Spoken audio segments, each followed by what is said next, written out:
Bismillahirrahmanirrahim. Assalamualaikum warahmatullahi wabarakatuh. Salam sejahtera. Salam Malaysia membaca. Alhamdulillah kita diberi ruang dan rezeki pada hari ini untuk bersiaran secara langsung di USIM Live FB. Alhamdulillah bagi kita ruang untuk program hari ini, Let's Talk, yang kita berikan tajuk Anda Membaca. Apa khabar para penonton semua? Saya harap anda berada dalam keadaan sihat walafiat. Terima kasih kepada semua kerana sudi meluangkan masa bersama saya dalam USIM TV FB Live ini. Saya Muhammad Alif Marzuki selaku moderator anda pada hari ini, dan saya tidak keseorangan, saya bersama 3 panel jemputan pada hari ini. Baiklah, sebelum itu saya ingin maklumkan bahawa penonton program Let's Talk ini merupakan salah satu program yang dirancang di bawah program pembacaan Persatuan Pustakawan Malaysia PPM dan rakan kongsi sempena Kuala Lumpur Ibu Kota Buku Dunia 2020 KLWBC 2020. Untuk makluman para penonton, Kuala Lumpur telah dinobatkan sebagai Ibu Kota Buku Dunia 2020 oleh Pertubuhan Pendidikan Sains dan Kebudayaan Pertubuhan Bangsa-Bangsa Bersatu UNESCO. Baiklah, objektif program kita pada hari ini adalah meningkatkan budaya membaca, meningkatkan literasi maklumat dan juga media, serta meningkatkan kepentingan dan faedah membaca dalam kalangan rakyat Malaysia yang berbilang bangsa dan kaum. Dan untuk makluman penonton, program kita pada hari ini juga merupakan salah satu rencana yang telah dirancang oleh KLWBC 2020 sebagai salah satu program untuk bulan Disember 2020 ini. Baiklah, saya sudah tidak sabar untuk memperkenalkan panel jemputan kita pada hari ini. Kita rasa sangat bertuah dan bersyukur pada hari ini kerana barisan panel jemputan pada hari ini merupakan individu yang sangat dekat dengan buku, gandingan yang sangat cantik, gandingan yang sangat mantap. Baiklah, tanpa melengahkan masa, saya perkenalkan panel jemputan yang pertama yang berbahagia, Puan Nur Azah Mumin selaku Ketua Pustakawan Perpustakaan USIM. Panel yang kedua, Encik Ahmad Yazid Ahmad, Pustakawan Kanan Universiti Sains Islam Malaysia USIM juga, dan juga panel kita yang ketiga, Puan Rozana Kamdani, Pustakawan Kanan di Perpustakaan USIM. Okay, untuk itu pada awal ini saya ingin bertanyalah khabar kepada Puan Azah. Apa khabar Puan Azah?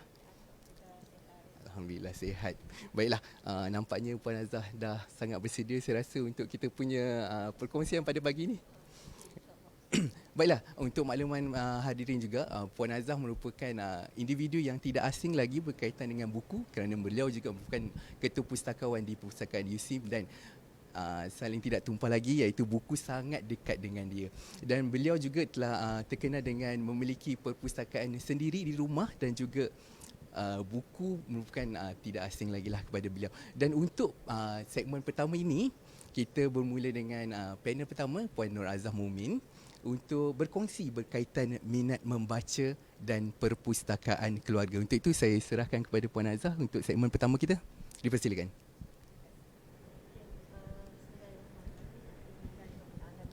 Wassalatu wassalamu ala asyrafil anbiya'i wal mursalin wa ala alihi wa ashabi ajma'in.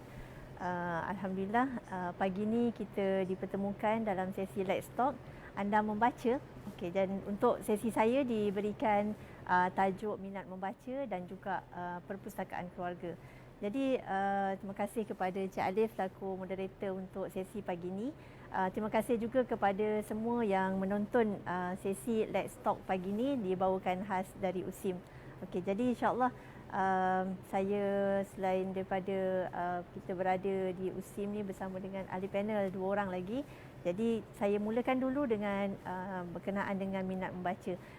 Jadi tentang membaca ni saya rasa semua orang biasa dengar, dan ia bukanlah topik yang asing bagi kita. Dia dah dibicarakan orang kata hampir saban tahun. Setiap tahun kita akan dapat program-program sempena sambutan Hari Buku Sedunia, kalau dulu sambutan Bulan Membaca, dan dengan tema yang macam-macam. Lepas tu kita ada juga sambutan Hari Buku Sedunia, kita ada sambutan aktiviti membaca 10 minit, kita ada pula slogan-slogan Malaysia Membaca, kita ada slogan Jom Baca, kita ada dekad membaca kebangsaan untuk tahun 2020 hingga 2030. Jadi ada macam-macam. Jadi kenapa agaknya pihak kerajaan dan juga banyak pihak yang lain macam Persatuan Pustakawan Malaysia sendiri dan juga KLWBC, orang kata tak jemu-jemu membawakan usaha untuk membudayakan membaca ni dalam kalangan masyarakat. Jadi pertamanya kita tengok dulu apa sebenarnya trend dalam kalangan rakyat Malaysia sekarang. Okey, kalau kita tengok sekarang ni dalam tahun 2019 dikatakan buku telah didaftarkan oleh Perpustakaan Negara Malaysia sebanyak 18,596 buah buku. Jadi kita cuba tengok berapa banyak agaknya rakyat Malaysia ni membaca. Jadi kalau kita tengok pada tahun 1984 sehingga 1996 yang direkodkan rakyat Malaysia membaca hanya 2 muka surat buku. Jadi kalau kita tengok sangat rendah bila 2 muka surat. Tapi kajian pada tahun 2005 menyatakan bahawa rakyat Malaysia telah membaca 2 buah buku setahun. Tapi untuk tahun 2010 satu kajian lagi dibuat, dah meningkat lagi 8 buah buku. Tahun 2012 12 buah buku dan alhamdulillah yang kali terakhir kajian membaca dibuat untuk tahun 2014 sebanyak 15 hingga 20 buah buku telah dibaca oleh rakyat Malaysia. Jadi kita nampak dia punya peningkatan tu agak banyak daripada 2 muka surat hinggalah kepada sehingga 15 ke 20 buah buku dalam setahun dibaca oleh rakyat Malaysia. Tapi kalau kita tengok jumlah ideal untuk 33 rakyat Malaysia sekarang, 33 juta rakyat Malaysia sekarang, sepatutnya rakyat Malaysia membaca sebanyak 30 buah buku setahun. Jadi kita boleh nilai balik diri kita. Tahun lepas agaknya tahun 2019 kita baca berapa buah buku. Okey, kalau dah lebih ke belum 30 buah buku dalam setahun. Kalau kita baca lebih daripada 30 buah buku, maksudnya kita dah melebihi daripada jumlah purata rakyat Malaysia yang membaca. Tapi kalau misalnya kita hanya sempat baca 1 atau 2 buah buku Cik Alif kita kena muhasabah diri kita balik. Okey, untuk tahun 2020 yang dikatakan tahun untuk kita dipaksa untuk duduk di rumah dalam banyak masa, kita sepatutnya ada banyak masa lagi untuk membaca. Jadi bukan alasan lagi bila kita kata tak ada masa nak membaca. Mungkinlah tak ada bahan sebab kita berada dekat rumah, bahan tak ada dengan kita, tapi sebenarnya kita disediakan dengan banyak bahan-bahan online yang disediakan sama ada oleh Perpustakaan Negara atau banyak bahan-bahan percuma yang lain yang disediakan oleh banyak pihak. Okey, jadi untuk sasaran kita sebenarnya untuk dekad membaca kebangsaan 2021 hingga 2030 kita sasarkan untuk rakyat Malaysia menjadi penduduk dunia yang paling banyak membaca berbanding dengan negara lain. Tapi dalam waktu sekarang purata rakyat Malaysia membaca dengan jumlah tadi 15 ke 20 buah buku saja dalam setahun. Jumlah kita membaca dalam satu tahun, kalau kita tengok kita punya program aktiviti 10 minit membaca tu dalam satu hari, sepatutnya kita membaca kalau dalam seminggu jadi dalam 70 minit, 1 jam lebih saja. Tapi sebenarnya India sekarang menduduki tempat yang teratas membaca selama 10 jam seminggu. Jadi kalau kita nak beat untuk jadi Malaysia nak jadi tempat yang teratas sekali, kita kena membaca lebih daripada 10 jam seminggu. Maknanya dalam satu hari kita kena membaca 1 hingga 2 jam. Barulah kita boleh beat India. Okey. Seterusnya sebagai seorang Muslim, kita sebenarnya telah diberikan perintah untuk membaca seawal wahyu yang pertama diturunkan kepada Nabi Muhammad sallallahu alaihi wasallam.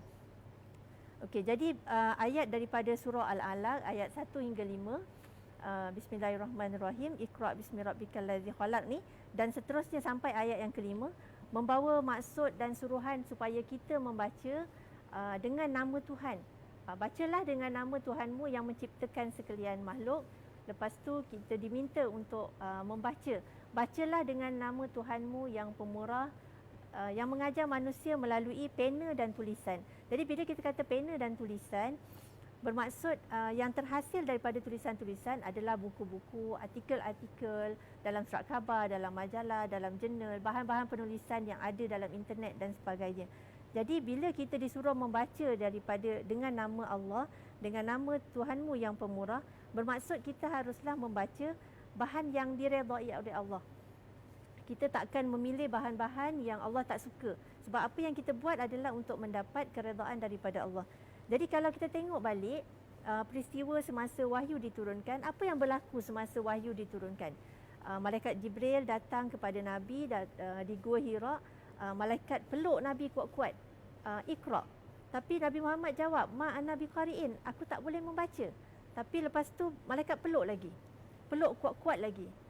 Iqra. Nabi jawab juga, aku tak boleh membaca. Sampai 3 kali dan selepas tu Malaikat Jibril bacakan ayat 1 hingga 5 ini sebagai ayat yang pertama. Simboliknya, Allah perintahkan Nabi untuk membaca sebelum Nabi diperintahkan untuk menyampaikan dakwah kepada masyarakat pada waktu itu. Jadi sama juga dengan kita, untuk kita menjalankan apa-apa saja tugasan yang diberikan pada kita, kita kena baca dulu. Bukan secara sembrono, kita ambil satu-satu tugas dan lepas tu kita buat tanpa kita ada ilmu tentang sesuatu perkara tu. Jadi kita kena fikirkan balik, maknanya kita kena wujudkan rasa nak tahu tentang sesuatu perkara sebelum kita laksanakan. Okey. Seterusnya, kalau kita sambung lagi kenapa kita perlu membaca, kalau kita tengok kata-kata yang sangat popular, today a reader, tomorrow a leader. Kalau hari ini seseorang tu menjadi seorang pembaca, pada masa akan datang esoknya dia akan menjadi seorang pemimpin. Jadi untuk jadi pemimpin pun kita kena membaca. Untuk menjadi pemimpin pada diri kita, pemimpin pada sebuah keluarga, pemimpin dalam sebuah organisasi, hatta menjadi pemimpin kepada negara sekalipun. Jadi kita kenalah menjadi seorang yang berilmu, dan untuk menjadi seorang berilmu tu kita kena membaca. Kita tak boleh capai sesuatu dengan orang kata kita bukan nabi yang wahyu akan turun. Kita manusia biasa, kita kena baca, kita kena gali ilmu-ilmu tu daripada kita, daripada bahan-bahan yang ada. Okey, seperti mana surah Al-Baqarah ayat 30 hingga 33, semasa Allah nyatakan pada malaikat, Allah nak jadikan manusia sebagai khalifah di muka bumi. Malaikat memang mempertikaikan, adakah kita nak Allah nak jadikan manusia yang akan menjadi perosak kepada bumi ke? Tapi Allah ajarkan, Allah bagi ilmu kepada Nabi Adam dengan macam-macam nama-nama pada waktu tu, sehingga Nabi Adam menjadi lebih tahu daripada malaikat. Jadi kemampuan manusia tu, dia menghimpun banyak khazanah ilmu dalam diri dia berbanding daripada masyarakat yang lain. Okey, bila kita dah nak tanamkan minat membaca ni, kita tengok balik. Untuk tanamkan pembinaan rasa minat membaca ni, siapa sebenarnya yang berperanan sedari awal? Okey, kalau kita tengok di Pustaka Negeri Sarawak dah diwujudkan satu usaha memberikan bahan bacaan kepada ibu-ibu hamil seawal kehamilan mereka, dan selepas tu dalam masa 3 tahun ni akan dibuatkan penilaian sama ada projek tu berjaya ke tidak. Berusaha untuk mengajak ibu-ibu hamil ni untuk membaca seawal anak-anak tu dalam kandungan. Jadi bila dibacakan, jadi dia diharapkan baby tu nanti lahir akan jadi anak yang cergas, otaknya cerdas, cepat untuk belajar membaca dan akan boleh kata menimba ilmu tu lebih cepat daripada orang lain. Jadi yang ini masih dalam kajian, tapi kita dah banyak kali dah dengar. Contohnya kalau macam dalam masyarakat Yahudi disuruh ajarkan anak-anak masa dalam perut lagi, dah diajarkan buat matematik. Ibu yang mengandung digalakkan buat matematik, digalakkan dengan muzik. Untuk orang Islam kita galakkan untuk ibu yang mengandung membacakan surah Maryam, surah Yusuf, bacakan ayat-ayat Quran supaya anak dalam kandungan tu dapat dibina dengan environment yang lebih baik lagi. Jadi membaca ni dekat mana-mana, bukan sekadar membaca mesti datang dekat perpustakaan baru nak membaca. Jadi kalau ikut membaca ni sekarang dah boleh dibuat, sebab dengan gadget kita boleh bawa bahan bacaan tu ke mana-mana. Tapi kalau bawa buku tu orang kata tak cool, sebab nak bawa buku ke hulu hilir nampak macam apa ni, skema sangat, bawa buku rata-rata kan.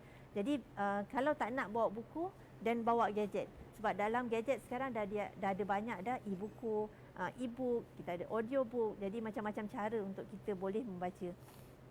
Okay, bila dah minat membaca, kalau tengok dalam gambar tadi yang saya kongsikan, dia akan membaca kat mana-mana je, dapat bahan yang menarik, Dia nak baca bawah pokok, dia nak baca dekat sambil meniarap, nak baca sambil baring. Macam mana keadaan posisi yang dia suka, dia akan membaca.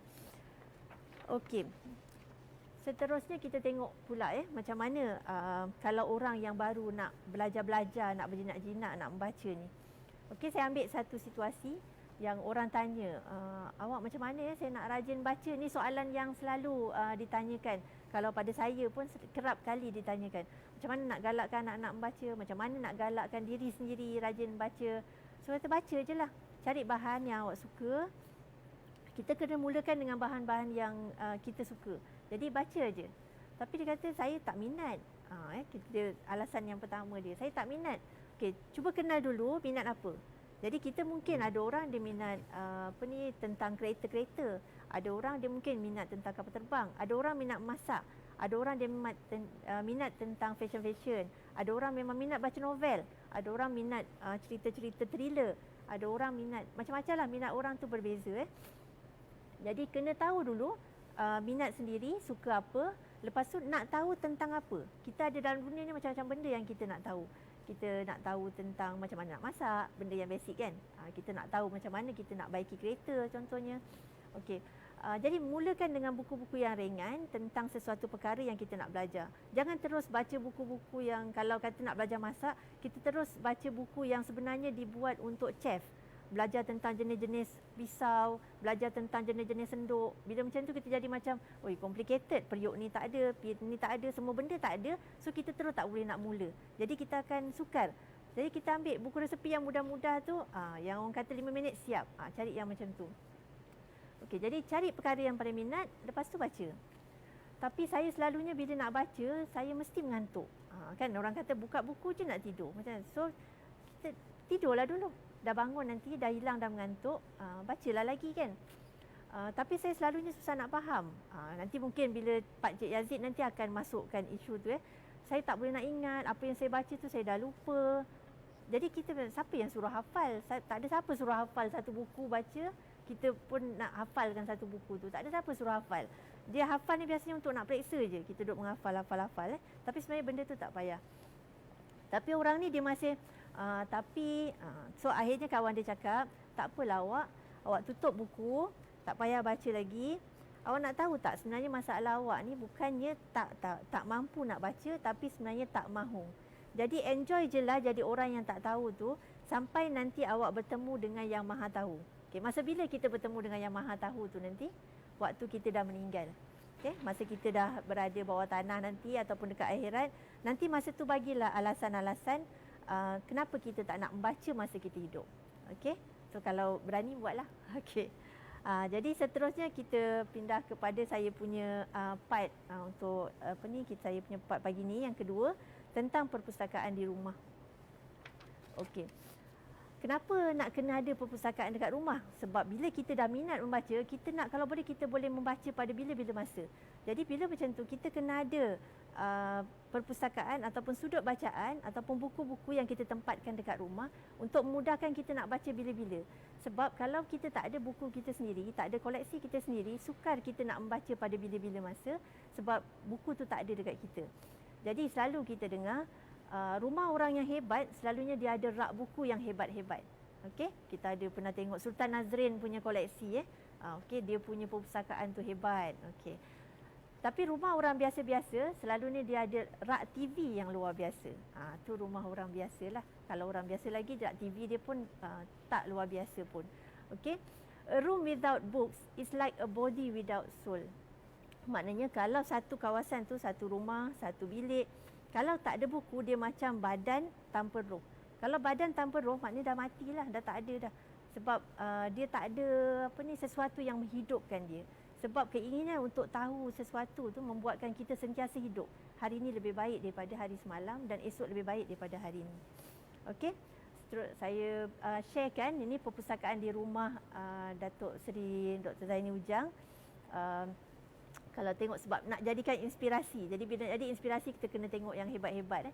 Okey, kalau di rumah Datuk Seri Zaini Ujang, dia punya ruang tamu tu sendiri adalah satu ruang yang menempatkan koleksi buku-buku beliau Jadi dekat sini dibuat juga sesi-sesi perbincangan, dibuat perbincangan-perbincangan buku, perbincangan tentang ilmu dan sebagainya. Jadi seterusnya Datuk Sri Zaini Ujang juga dah menghasilkan buku tentang membaca ni. Yang saya kongsikan ini adalah buku yang ketiga, edisi yang ketiga yang dah diterbitkan. Jadi kalau tengok ramai yang nak tahu pasal membaca ni sebenarnya, nak tahu teknik dan sebagainya. Jadi dalam buku ni ada banyak dikongsikan. Jadi saya kongsikan apa yang Datuk Zaini buat sebab dia walk the talk. Dia bermula daripada zaman dia masih pelajar lagi. Dia membaca dan lepas tu dia menulis. Hasil daripada penulisan dia dapat duit, royalty pada penulisan tu digunakan untuk beli buku lagi. Dan macam itulah macam mana dia punya koleksi tu berkembang sampai jadi macam yang sekarang ni. Orang kata bukanlah tak apalah, dah kaya, dah jadi menteri semua kan. Jadi dah dah ada jawatan yang tinggi, boleh ada koleksi yang hebat. Tapi sebenarnya dia bermula daripada zaman student lagi. Jadi untuk pelajar-pelajar jangan rasa macam alah saya pelajar, macam mana saya nak ada koleksi saya sendiri. Benda tu boleh dibuat ya. Okey. Saya kongsikan beberapa koleksi rakan-rakan saya dalam Goodreads yang pernah kongsikan koleksi masing-masing. Yang ni sebahagian koleksi editor berita harian. Satu rak kecil yang diletakkan sebelah meja untuk meja kerja dia. Jadi dalam dekat rak ni disediakan buku-buku yang memang dia akan jadikan bahan rujukan. Yang di sebelah tu rak pelajar. Pelajar Unicel Encik Azhari yang sekarang dah jadi cikgu lah. Okey, mungkin juga berkat bacaan. Yang itu rak DIY yang dia beli sendiri. Okey, seterusnya koleksi Puan Najibah ini pada tahun 2015. Sekarang koleksi beliau dah membesar. Dulu hanya satu rak ni. Dan seterusnya koleksi Puan Juliza. Dan seterusnya satu lagi ni koleksi pelajar USIM semasa beliau masih belajar degree di USIM. Jadi yang ini koleksi beliau semasa dia adalah pelajar degree. Jadi tak ada alasan untuk seorang pelajar tak boleh ada koleksi sendiri. Walaupun bukan koleksi rak dengan rak-rak yang hebat-hebat, tapi masih boleh ada koleksi. Dan ni saya kongsikan sikit beberapa kalau nak dapat idea macam mana nak buat ya. Saya tak ada ruang yang besar. Actually belakang pintu pun dengan rak DIY yang ada daripada IKEA saya rasa ni boleh je buat. Satu koleksi untuk dekat tepi katil anak pun boleh buat. Dekat satu sudut dekat rumah pun boleh buat. Dia tak menjejaskan kita punya kecantikan rumah, insya-Allah. Dia boleh dibuat. Okey. Jadi macam mana saya sendiri bermula untuk saya punya koleksi? Saya mula masa saya belajar juga. Okey, masa saya belajar tahun 93 saya di UIA. Duduk dorm 8 orang, duduk dorm 12 orang dengan rakan-rakan. Saya beli rak ni, rak pinggan sebenarnya. Saya beli dengan harga RM28 ke RM30 macam tu. Masa tu saya cuma beli buku pun pergi jualan gudang dekat Ulu Kelang di BP. Masa tu di BP jual buku dengan harga RM1. Kalau buku tebal sikit dengan harga RM2. Jadi semua tu buku murah-murah, RM1, RM2. Dan saya pergi masa tu, saya ingat saya masa tahun akhir di UIA tu saya pergi 4 kali naik bas mini pergi Hulu Kelang sebab nak mengangkut buku-buku dengan harga RM1 tu bawa balik ke bilik. Dan lepas tu saya taggingkan, tu saya punya idea sendirilah. Taggingkan nombor 1, 2, 3, buat senarai dalam buku, lepas tu bagi pinjam siapa-siapa nak pinjam buku tu selain daripada saya baca sendiri. Lepas tu bila saya dah kahwin, saya pindah duduk rumah flat. Saya cuma ada rak buku kayu getah ni aja dengan harga RM30. Kami kumpulkan ada beberapa buku yang kami ada, buku-buku yang dari rumah tak dibawa. Kita pakai rak buku kecil ni aja. Duduk rumah flat tak boleh ada banyak-banyak sebab flat pun flat 2 bilik je kan. Okey. Lepas tu saya beli rak buku besi, pindah ke kuartus kerajaan. Rumah tu besar sikit, jadi boleh ada rak yang besar. Jadi saya beli rak buku besi macam rak sebab pustakawan kan. Saya kontak Naga Steel beli rak buku ni. Jadi rak buku ni saya gunakan sampai lebih kurang tahun 2014 macam tu, gunakan rak besi yang macam perpustakaan saya tambah-tambahkan. Dan ada rezeki sikit saya cuba beli rak buku jati, tapi saya rasa bila banyak sangat untuk rumah yang kecil macam rumah saya tak sesuai kalau ada rak buku jati yang banyak. Okey, dan ini adalah bila saya renovate yang terakhir, cuba sampaikan hasrat apa yang saya dan suami nak. Inilah hasilnya, jadi rak buku yang macam sekarang ni lah. Jadi dia sebenarnya tak besar mana sebab saya gunakan ruang tamu. Sebab kalau ikut nasihat daripada Datuk Sri Zaini Ujang sendiri pun, gunakan ruang tamu sebagai ruang bacaan.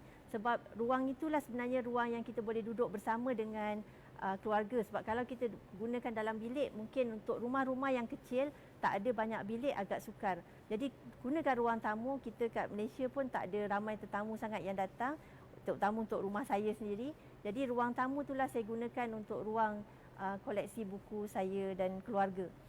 Okey, secara pantas je lah saya kongsikan rak-rak buku yang ada di rumah dengan buku-buku yang ada ni saya susunkan mengikut bidang. Kalau yang ini adalah buku-buku sukan dan saya katalogkan mengikut Library of Congress class sebab saya seorang pustakawan. Tapi orang yang bukan pustakawan jangan risau.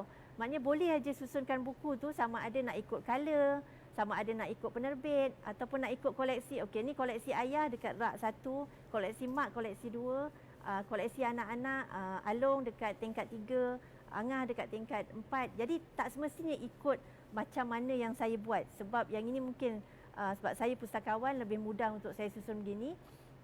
Dan bila koleksi kita makin banyak, lebih daripada 2-3 ribu, agak sukar dia bila tak ada call number ni. Okey, dan untuk aksesori boleh gunakan macam-macam jenis penahan buku. Sebab kita dekat rumah, suka hati kita nak beli penahan buku yang macam mana sebagai aksesori untuk mencantikkan dekat rumah. Jadi saya rasa itu saja yang saya nak kongsikan. Jadi mungkin harap boleh mendapat sesuatu. Okey, jadi itu saja. Terima kasih Cik Alif. Assalamualaikum. Penjelasan dan perkongsian yang sangat menarik berkaitan bagaimana cara kita untuk meningkatkan minat membaca dalam kalangan keluarga, anak-anak dan juga kita punya rakan-rakan.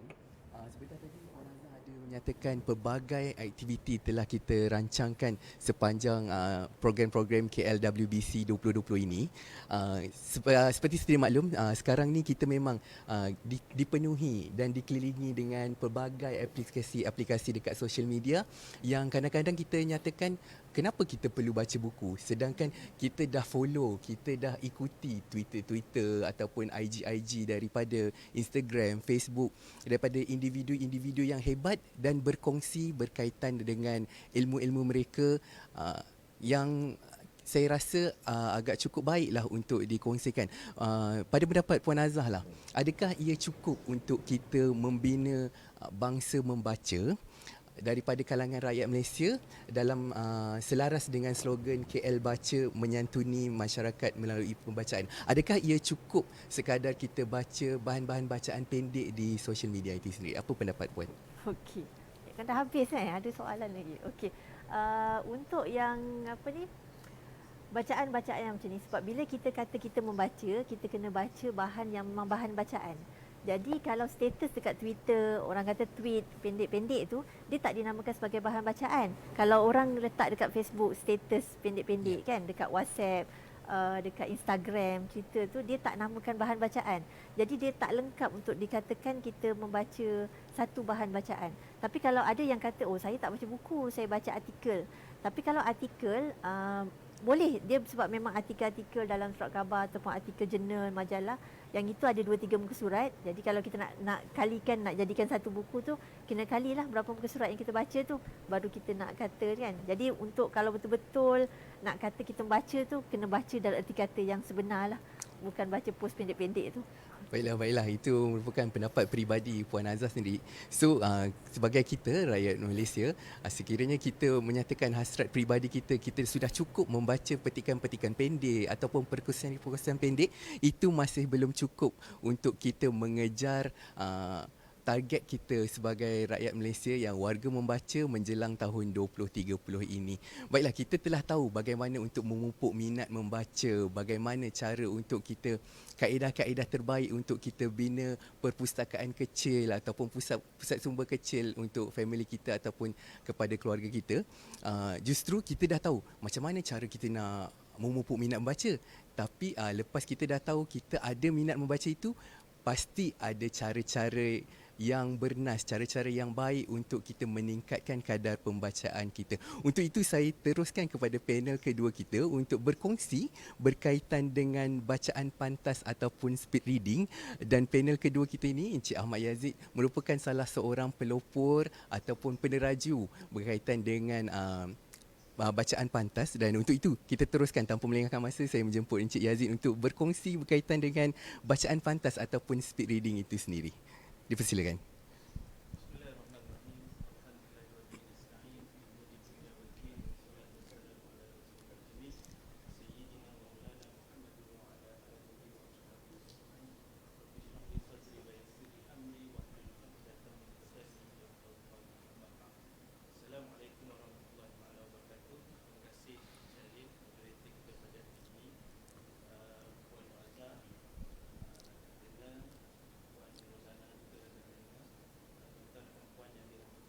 kan, semoga kita semua ceria dan berada dalam lindungan Allah Subhanahu Wa Taala, khususnya dalam kita menghadapi cabaran dan mehnah pandemik COVID-19.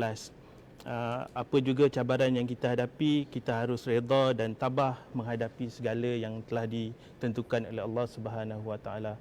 Baik tuan-tuan dan puan, Cik Alif, Puan Azhar dan Puan Ruzana, jika tadi kita dah dengar macam mana kita nak minat, macam mana kita nak tingkatkan minat, macam mana kita nak mula mencungkil minat untuk membaca daripada Puan Azhar, maka selepas ada minat itu, maka kita perlu pertingkatkan, upgrade kita punya skill, kemahiran dalam melaksanakan pembacaan.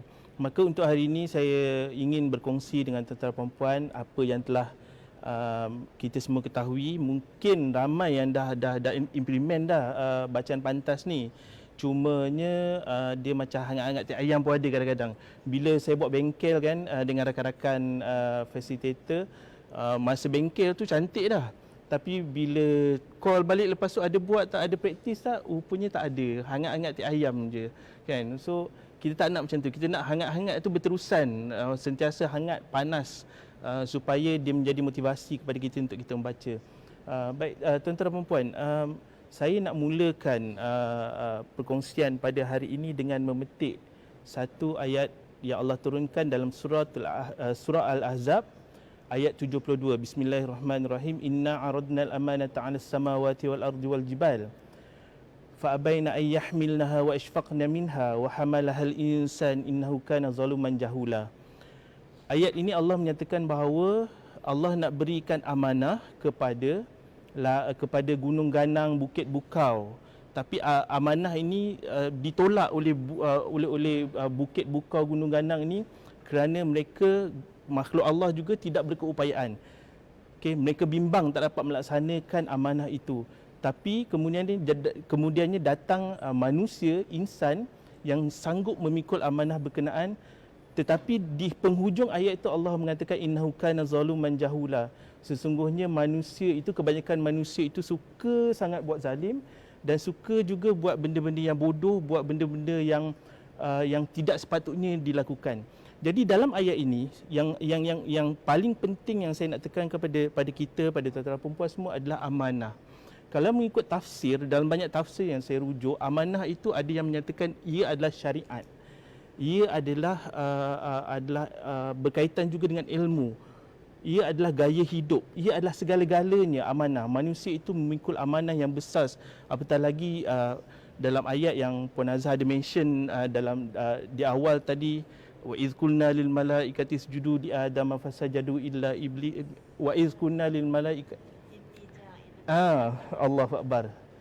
Wa iz kunna lil malaikati inni ja'ilun fil ardi khalifah. Ketika Allah nak menjadikan khalifah itu, okey, khalifah itu menjalankan urusan bumi, urusan di dunia ini, amanahnya. Bila kita nak menjadi khalifah, nak menjalankan urusan di muka bumi ini, kita harus ada ilmu pengetahuan, dan ilmu pengetahuan itu harus kita dapat. Tidak ada jalan lain melainkan dengan pembacaan. Maka di situ saya nak kaitkan amanah pembacaan dengan teknik ataupun kemahiran bacaan pantas yang sebenarnya kita perlu ada dalam diri kita sendiri. Baik tuan-tuan dan puan, saya nak kongsikan dengan tuan-tuan dan puan di sepanjang pengalaman mengendalikan bengkel bacaan pantas di banyak tempat seluruh Malaysia. Antara yang kita dapati adalah yang bagusnya di penghujung latihan itu kita dapati akan ada peningkatan. Sebagai contohnya ada statistik di sini, ada rajah di sini pencapaian sebelum dan selepas latihan bacaan pantas di salah sebuah universiti, perpustakaan universiti.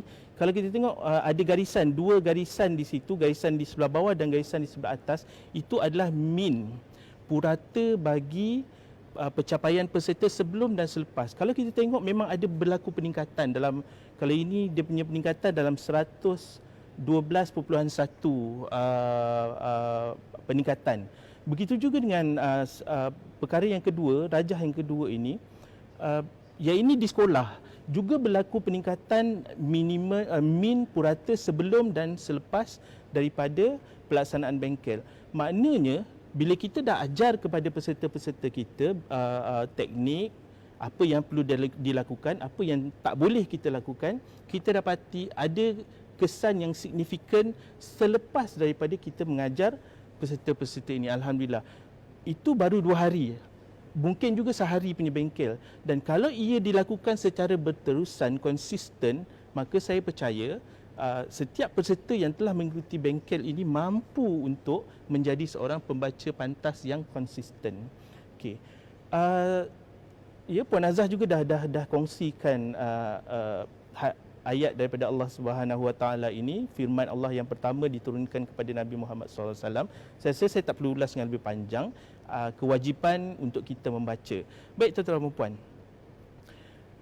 bila kita bicara tentang bacaan pantas, banyak salah tanggapan orang terhadap bacaan pantas. Saya akan kongsikan 2 atau 3 salah tanggapan yang mana orang, ada setengah orang Cik Alif dia cakap mitos, myth. Tapi sebenarnya dia bukan mitos, dia satu perkara yang bila kita fikirkan balik, logik dan diterima di akal dan boleh diaplikasikan. Sebagai contoh tuan-tuan dan puan, kalau tuan-tuan dan puan boleh merujuk kepada slide yang saya sediakan. Okey. Salah tanggapan yang pertama bunyinya reading every letter better reader. Okey, kita baca setiap huruf, letter, every letter kita baca, okey, kita akan jadi pembaca yang bagus. Okey, totally sebenarnya ini adalah tidak betul. Okey, tidak betul. Sebagai contoh, kalau tuan-tuan dan puan boleh merujuk, boleh memandang kepada tulisan yang saya sediakan dalam kotak berwarna hitam itu, kalau tuan-tuan boleh tengok kan, sebenarnya kita boleh baca. Okey, kalau Cik Ali boleh baca, Cik Ali? Boleh kan? Boleh kan? Apa perkataan yang pertama tu? Menurut. Okey, menurut. Kenapa boleh baca? Yes. Itu sebenarnya, itu menunjukkan bahawa kita tak perlu baca ataupun mengeja setiap perkataan ataupun setiap huruf. Maknanya secara psikologinya, bila kita melihat satu perkataan, huruf pertama, huruf pertama dan huruf terakhirnya disusun dengan betul, kita boleh baca. Ini buktinya. Menurut satu kajian oleh Universiti Cambridge, kalau tuan-tuan dan puan boleh merujuk kepada kotak yang warna biru itu adalah ejaan yang sebenar dia. Dan dia sama, kita boleh baca. Ini keajaiban otak yang Allah berikan, kurniakan kepada manusia. Cuma kita sahaja yang tak tahu kelebihan yang kita ada. Itu yang pertama. Okey. So pengajaran ini sebelum tu janganlah kita baca dengan mengeja. Okey, kalau sekolah rendah ataupun tadika ya. Itu pun sebenarnya dia ada level dia yang kita dah boleh sebenarnya. Dia bermula dengan apa disebut sebagai kaedah membunyikan apa ni, baca A, B, B, T semua tu kan. Tapi sampai ke satu tahap kita perlu mengubah cara itu supaya dia boleh terus tidak membunyikan apa yang dibaca. Nanti saya akan terangkan dengan lebih detail lagi. Okey, yang kedua, slow reading better comprehension. Baca dengan lambat kita akan lebih faham. Ini selalunya ada dikaitkan dengan kalau kita baca novel, kita nak baca pelan-pelan supaya kita ada feel. Okey, kalau kita baca novel macam Bidadari Bermata Bening ni Puan Azah, kalau menangislah kita. Okey, kalau kalau Kang Abik tulis kat sini dengan mendayu-dayu, kita rasa sayu, maka menitiklah air mata. Ibarat macam kita tengok cerita Hindustan.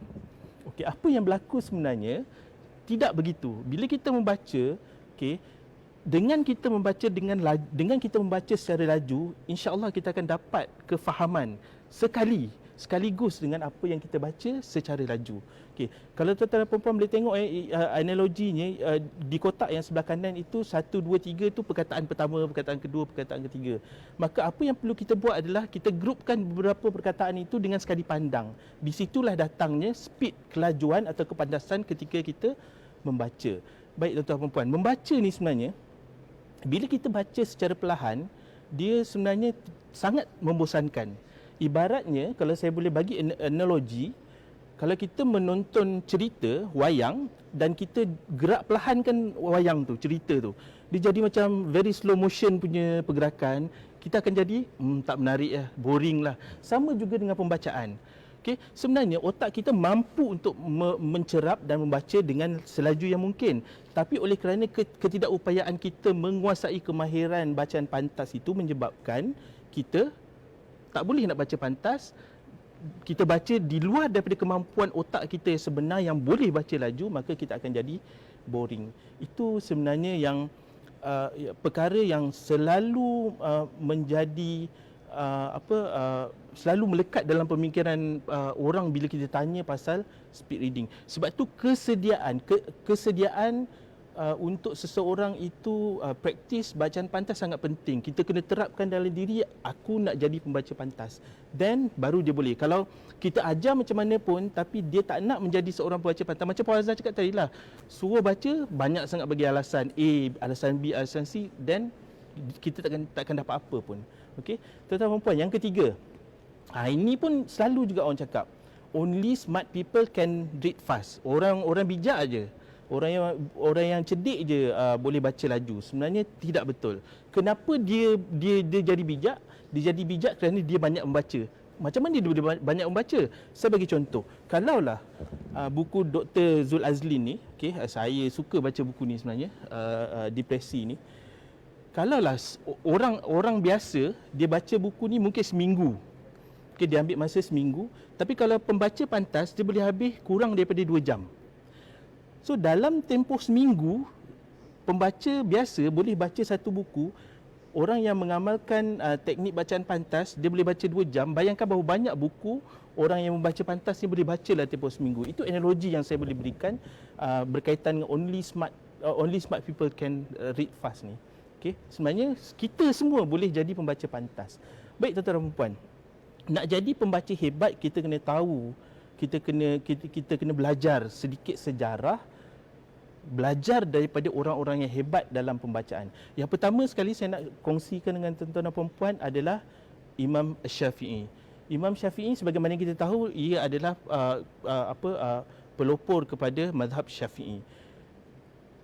Siapa dia punya tok guru dia? Antara tok guru dia adalah Imam Malik bin Anas. Sebab tu ada satu kisah, Imam Syafi'i nak belajar dengan Imam Malik. Imam Malik halau. Imam Malik cakap, "No, kau kena hafal dulu kitab Muwatta." Ya, kitab Muwatta kena hafal dulu. Dan Imam Syafi'i cakap, "Ya, kitab Muwatta telah aku hafal." Maknanya sebelum dia nak berguru dengan Imam Malik, dia dah hafal dulu kitab Al-Muwatta.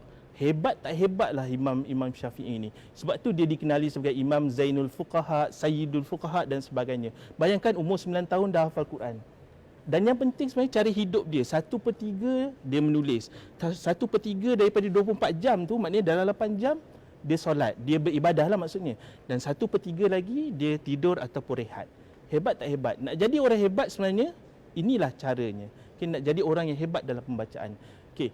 Hebat tak hebat Imam Syafi'i ni, ketika belasan tahun, gurunya Muslim bin Khalid Az-Zinji dah memberikan kebenaran untuk Imam Syafi'i ni keluarkan fatwa. Kita umur dah separuh, dah suku abad ni pun belum berani nak keluarkan fatwa kan. So ini hebatnya Imam Syafi'i. Baik tuan-tuan dan puan, yang kedua Imam Bukhari. Siapa tak kenal Imam Bukhari? Dilahirkan di Bukhara, sekarang ni terletak di Uzbekistan. Mengembara seantero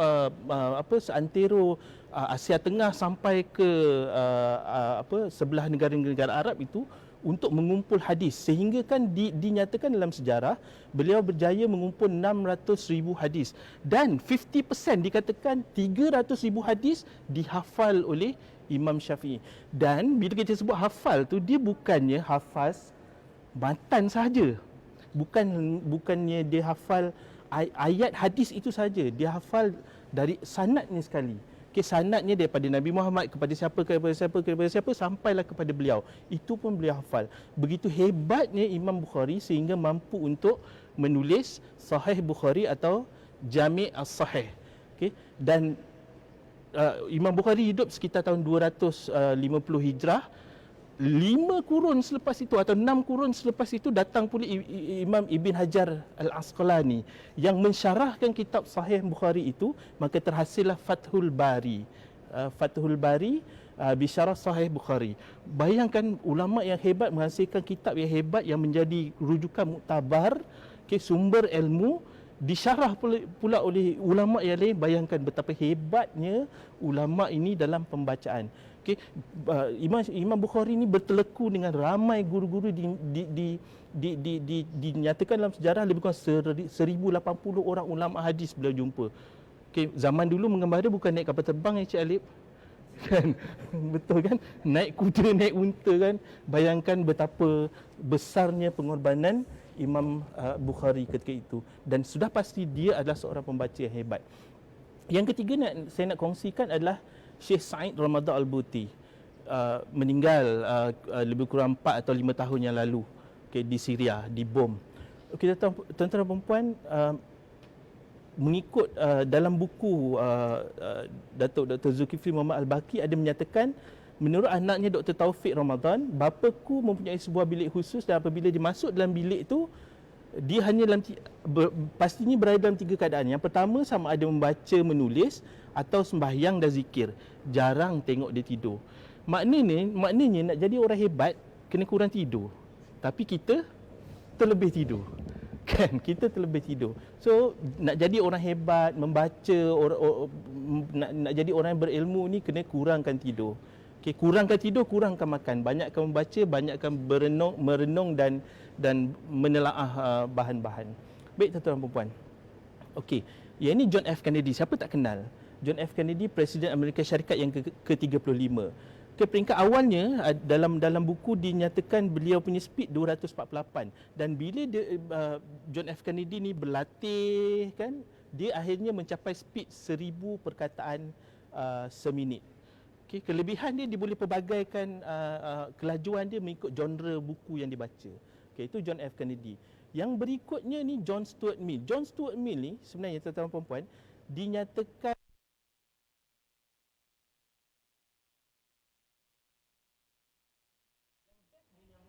yang boleh kita belajar, dia sebenarnya yang menjadi pendorong dia jadi hebat begitu adalah ayah dia. Ayah dia bagi buku, ambil, baca, duduk dalam satu bilik, dan kemudian selepas 2 jam masa yang ditentukan, ayah dia akan panggil dan tanya balik. Okey. Ayah bila dah diberikan tempoh masa tertentu, ayah dia akan panggil dan tanya apa yang dah dibaca. Maka hasil daripada didikan ayah dia itu menyebabkan beliau tergolong sebagai orang yang ke-90 paling genius dalam dunia. Baik. Yang berikutnya Sean Adam. Ini hebat. Okey, masih hidup lagi sampai sekarang. Sean Adam ni saya nak nyatakan pada tuan-tuan dan puan, dia boleh baca 300 muka surat dalam tempoh 24 minit. Ini dinyatakan oleh Tony Buzan dalam bukunya Speed Reading tahun 2000, diterbitkan tahun 2000. Okay. Hebatnya Sean Adam ni dinyatakan awal-awal tu dia ada masalah visual. Kita nak baca ni kena mata kita kena bagus. Tapi dia ada masalah visual, dan beliau berjaya mengatasi masalah itu, dan kemudiannya praktis, berlatih sehinggalah sekarang ini beliau menjadi konsultan untuk speed reading dan yang lain-lain. Okey, dan speednya sekarang ini dinyatakan saya rasa dah melebihi mungkin 5 atau 6,000 patah perkataan seminit. Okay, ini Sean Adam. Baik. Yang ketujuh ni lagi hebat. Yang ketujuh ni lagi hebat. Kalau tuan-tuan dan puan-puan boleh tengok dalam YouTube, boleh cari dekat YouTube dan cari nama Howard Berg.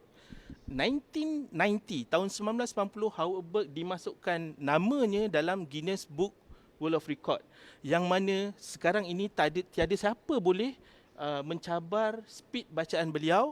Kalau tuan-tuan puan-puan boleh tengok bahagian bawah tu ada 25,000 perkataan seminit. Okey, 25,000 perkataan seminit ataupun 80 muka surat dia boleh baca dalam tempoh 1 minit. Bayangkan macam mana otak dia boleh proses pembacaan tu. Dia menyelak muka surat tu macam seolah-olah macam kita punya scanner mengimbas buku. Okay. Bayangkan 80 muka surat seminit. Kita 1 minit setengah muka surat. Bukan kita lah. Kan? Bukan kita lah ya. Kita tak nak jadi macam tu. At least kurang-kurangnya 1 minit mungkin lebih daripada 5 atau 6 muka surat. Okay, untuk kita baca. Tapi hebatnya Howard Berg ini 25,000 perkataan seminit. Macam apa yang dia buat sebenarnya? Sebenarnya dia mula membaca daripada kecil. Umur 8 tahun dia dah baca teori relativity Albert Einstein. Umur 11 tahun dia dah baca buku-buku yang college, pembacaan di peringkat college, bayangkan. Okay? Dan kemudiannya, bila kita baca sebenarnya, yang menjadi masalah adalah kita punya vocabulary, kosakata. Bila kita baca, kita banyak jumpa kosakata yang kita tak tahu. Makanya kita perlu merujuk kamus dan sebagainya. Maka dalam konteks Howard Burke, dia buat flashcard. Dia tulis dekat kedua-dua bahagian tu, satu perkataan di bahagian belakangnya adalah makna. Dan dia akan ulang setiap hari. Okay? Dan jika dia ulang, dia ingat, okay, dia takkan rujuk balik flashcard tu. Tapi kalau dia lupa, apa yang dia buat, dia akan tulis 25 kali perkataan dan maknanya, dan dia akan ulang dan membunyikan apa yang perkataan-perkataan tu. Okay. Hebat tak hebatnya, that's why bila baca, dia boleh baca laju macam tu sebab vocabulary dia banyak. Dia dah store banyak perkataan-perkataan dalam memory dia. Okay. Of course, dalam pembacaan dia ada, saya nyatakan dekat situ 5 perkara penting ketika membaca dan mempelajari perkara-perkara baru. Ini amalan yang Howard Burke buat ketika dia baca. So that dia akan ingat dia menjadikan dia ingat apa yang dia baca. Okey, tuan-tuan dan puan, ini top 10 bacaan pantas tahun 2000 yang dinyatakan oleh Tony Buzan dalam bukunya. Okay. Kalau kita tengok Sean Adam paling atas, yang paling bawah tu daripada Belanda tu, Frank van der Pol, 1560 perkataan. Adakah kita boleh capai tahap tu? Kita tak nak ambil yang nombor 1 lah, kita ambil yang nombor 10 tu. Boleh tak agak-agaknya kita capai? Jawapannya adalah boleh dengan mempelajari teknik dan kena berlatih setiap hari. Okay. Saya tak kata benda tu tidak boleh dicapai, tapi perkara itu boleh dicapai dengan praktis. Baik tuan-tuan dan puan, saya dah cerita panjang. Pembaca hebat, and then top 10 bacaan pantas. So, apa dia bacaan pantas ni sebenarnya? Bacaan pantas ni kalau ikut definisi generiknya adalah paduan berterusan dan laju antara kemampuan gerakan mata ataupun kemampuan visual dengan kemampuan kognitif ketika seseorang itu baca. Secara mudahnya, kita pegang buku, kita baca, mata kita yang berjalan. Mata kita yang melihat kepada setiap perkataan yang ada. Kemudiannya otak kita proses apa yang kita baca dan disimpan. Okay? Bila dah disimpan, itulah sebenarnya proses kita membaca. Bila kita nak keluarkan, bila ada masa-masa tertentu, kita nak keluarkan balik. Masa mesyuarat ke, masa nak berucap ke, masa nak berborak ke, masa nak berkongsi idea, time itulah kita akan keluarkan apa yang kita dah baca. So maknanya nak membaca ini antara organ yang penting, antara panca indera yang penting untuk membaca adalah kita punya mata. Kalau mata ada masalah, kita kena selesaikan masalah mata tu dulu. Okey, itu belum kita cerita lagi kemampuan mata kita. Kalau nak cerita ni panjang Cik Alip, setengah jam pun belum tentu habis untuk saya lah. Okey, nak cerita mata saja. So nantilah kita cerita lain masa. Kalau ada soalan nanti kita boleh cerita dengan lebih detail. Baik, macam mana kita nak kira macam mana kita nak kira kita punya kepantasan bacaan? Perkataan yang ada dibahagikan dengan masa yang kita ambil dalam tempoh saat dan didarabkan dengan 60. Contohnya, kalau 1200 perkataan, kita baca dalam 5 minit, dia harus diubah dalam bentuk saat, jadi 300 saat, didarabkan dengan 60, maka kita dapat speed kita untuk 1200 perkataan itu adalah 240 perkataan seminit. So kita tengok 240 perkataan seminit tu kita dalam kategori mana? Kalau based on Datuk Seri Zaini Ujang dalam bukunya, dia ada menyatakan pengelasan kepantasan ni. Kalau kita tengok 240, level kita adalah sederhana. Itu cara kita nak kira kepantasan bacaan kita. Okey. Kalau dah 601 ke atas tu maksudnya kita jadi pembaca pantas lah. Even 401 hingga 600 pun kita dah jadi pembaca yang pantas. Saya doakan semualah, semua untuk mencapai tahap pantas dan terpantas ini. Okey. Baik. Ini perkara yang paling penting. Bila sebut hambatan dalam bacaan pantas, maksudnya kita haram nak buat. Dia sampai kategori haram lah. Maksudnya tak boleh langsung nak buat. Sebenarnya banyak ada lebih daripada 20 perkara sebenarnya, tapi yang kita boleh faham secara generalnya 8 ni yang paling signifikan lah Cik Alif. Okay, yang pertama sekali kita vocalize, kita membunyikan apa yang kita baca. Ini sebenarnya sangat salah. Okay, macam saya sebut tadilah, ada orang better slow reader better comprehension. Salah kan? Itu kita baca perlahan, tapi yang ni dah lah perlahan. Kita bunyikan pula apa yang kita baca. Okey, memang kita akan jadi lebih lambat daripada biasa. Kemudian yang kedua, baca perkataan demi perkataan. Kita sebenarnya tak boleh baca perkataan demi perkataan. Satu tak boleh. Dia kena baca sekurang-kurangnya 2 perkataan sekali pandang. Di situlah datangnya kepantasan atau speed kita membaca. Kemudian yang ketiga, regresi atau mengundur. Mengundur ini kita dah baca sampai hujung baris, kita ulang balik perkataan yang pertama. Ulang balik. Kerana kita nak ingat. Puan Zana cakap lupa. Ya betul, kerana kita nak mengingat. Sebenarnya tak boleh. Salah bila kita mengulang. Yang lebih teruk perkara yang keempat, dia jadi backskipping. Backskipping ni adalah kita mengulang dan dia menjadi tabiat tanpa kita sedari. Kerana kita dah sampai ujung, ulang balik, sampailah dia jadi tabiat yang kita tak sedari. Okay. Bila sampai ke tahap backskipping ni, kita perlukan bantuan orang lain sebenarnya untuk avoid, mengurangkan perkara backskipping ni. Dia ada cara dia. Okay. Kemudian yang kelima, kurang kosakata. Bila kurang kosakata, maknanya kita kena tambahlah kosakata kita macam yang Howard Burke tadi buat. And then kurang konsentrasi. Nak baca kena ada konsentrasi. Tak bolehlah sambil baca sambil makan. Okay. Kita tak boleh baca buku sambil makan kek je, Alip. Okay, baca novel pun dia dia akan jadi perlahan juga.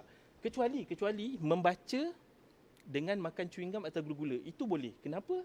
Kerana nak mengelakkan kita daripada membunyikan apa yang kita baca. Kalau mulut kita mengumam sesuatu, of course kita tak boleh nak bunyikan bahan benda yang kita baca, perkataan yang kita baca. Itu tips untuk mengelakkan kita daripada membunyikan apa yang kita baca. Dan kemudian yang ketujuh ada liar mata. Mata kita tak fokus pada perkataan yang kita baca.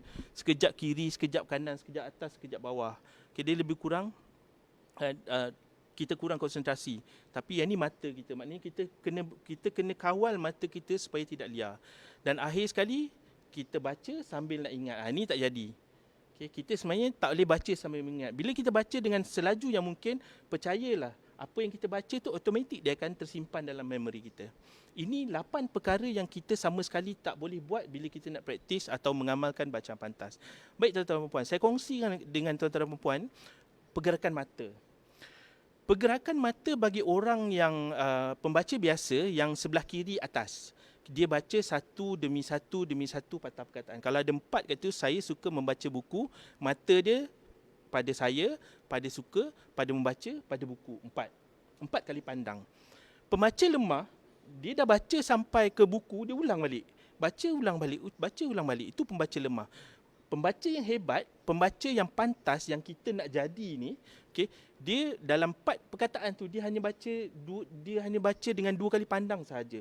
Maksudnya mata dia pertama fokus antara saya suka di tengah-tengah sekali pandang, and then membaca buku lagi sekali fokus, dia hanya melihat 4 perkataan dengan 2 kali pandang saja. Di situlah datangnya kepantasan. Okay.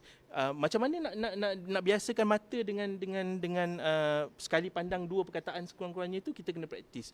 Antara corak atau bentuk latihan yang boleh tuan-tuan dan puan-puan buat sebenarnya adalah dengan cara yang saya tunjukkan ini. Okay. Setiap 2 perkataan kita tandakan dulu. Tanda itulah menjadi fokus kita. Ini praktis mula-mula lah. Tapi bila kita nak baca pada buku, janganlah pula sudahnya kita ambil pen, kita tanda. Jangan jadi macam itulah. Okay, masa kita praktis je, kita boleh buat sebegini. Kita tandakan dan kemudiannya mata kita fokus pada titik yang kita dah buat sambil kita cuba untuk membaca kedua-dua patah perkataan. Lama kelamaan daripada 2 patah perkataan jadi 3, jadi 4, jadi 5, jadi 1 frasa, jadi 1 baris, jadi 2 baris, jadi 3 baris. Finally, 1 perenggan dengan sekali pandang saja. Sebenarnya itulah permulaan Howard Burke. Okay, itulah permulaan Howard Burke sehingga kan satu muka surat tu dia sekali pandang je. Kenapa? Dia dah jadi dengan sekali pandang tu dia jadi photographic memory. Okay. So, lagi satu bentuk latihan yang boleh dikongsikan dengan tuan-tuan dan puan-puan adalah dalam bentuk macam ni lah.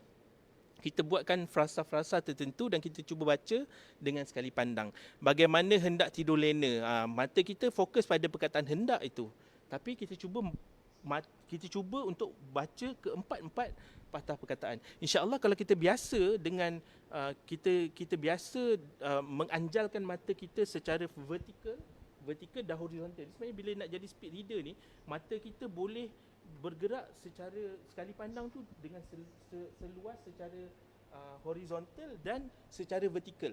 Itu yang membolehkan kita baca 1 baris, 2 baris, 3 baris dan yang berikutnya. Baik, manfaat baca pantas. Ada banyak manfaat sebenarnya yang boleh saya kongsikan dengan tuan-tuan puan, 5 ini. Okey, yang saya rasa dalam perkara macam ni dia sebenarnya banyak sungguhlah manfaat baca pantas ni. Saya pun dah ulas tadi, kita boleh baca lebih banyak berbanding orang lain. Analisis yang kita buat menjadi lebih bagus. Bila kita banyak ilmu, banyak pengetahuan, kita boleh menyampaikan ucapan dengan lebih bagus, menulis dengan lebih bagus. Okay, kalau orang lain ambil masa minit mesyuarat baca selama 10 minit, kita ambil masa 1 minit saja. Itu antara manfaat bacaan pantas immediate. Okay, immediate manfaat yang boleh kita dapat. Baik. Ada beberapa lagi. Okey. Nak jadi pembaca pantas ni 3 benda ni. Okey. Yang paling besar sebenarnya adalah diri kita sendiri, 70%. Okey, 20% adalah teknik, another 10% adalah kita punya bahan bacaan. Okey. So semuanya sebenarnya tertakluk kepada diri kita sebagaimana yang Puan Azhar nyatakan tadi, nak atau tak. Finally lantaklah. Sebab diri kita sendiri yang tak nak. Kalau diri kita tak nak, diri kita membuat penolakan dengan lebih awal, maka kita takkan jadi apa. Okay? Yang pastinya kita nak tak nak, kita kena cuba. Macam mana cara dia? Yang pertama, dapatkan bahan bacaan. Kemudiannya baca pada kadar biasa dan kita kira ikut formula yang saya nyatakan tadi. Okay, bila dapat, kita buat catatan. Kemudiannya ambil bahan yang lain, kita baca lagi dan kita kira. Okay, kita cuba bandingkan dapatan yang pertama dengan dapatan yang kedua. Dapatan yang kedua tu kita buat bila mana kita dah praktis, kita dah berlatih baca pantas. Saya percaya sedikit sebanyak akan ada perbezaan yang ketara sebelum dan selepas kita melaksanakan bacaan pantas itu. So tuan-tuan dan puan, Cik Alif, Puan Azhar, Puan Rozana, itu saja yang dapat saya kongsikan dengan keterhadan masa yang ada. Hopefully tak lebih daripada 20 minit. Saya kembalikan kepada Cik Alif. Terima kasih.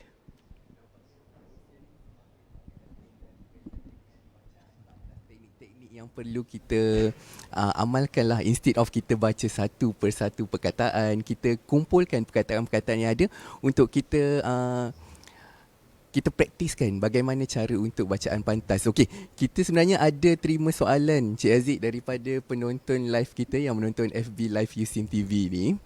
Okey, saya terima daripada Hillary Parker. Cik Aziz, soalan saya, teknik speed reading bolehkah kita aplikasikan kepada bacaan melalui pembelajaran online? Okey, terima kasih Hillary Parker. Wow.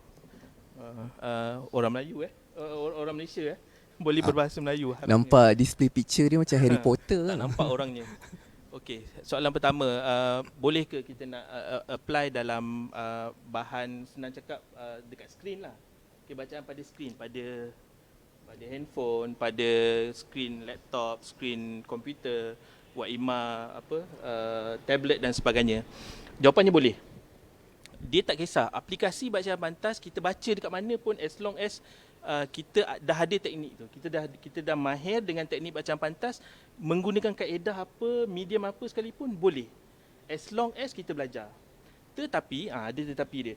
Tetapi di peringkat awal, di peringkat berlatih, jangan menggunakan gadget, jangan menggunakan skrin. Kenapa?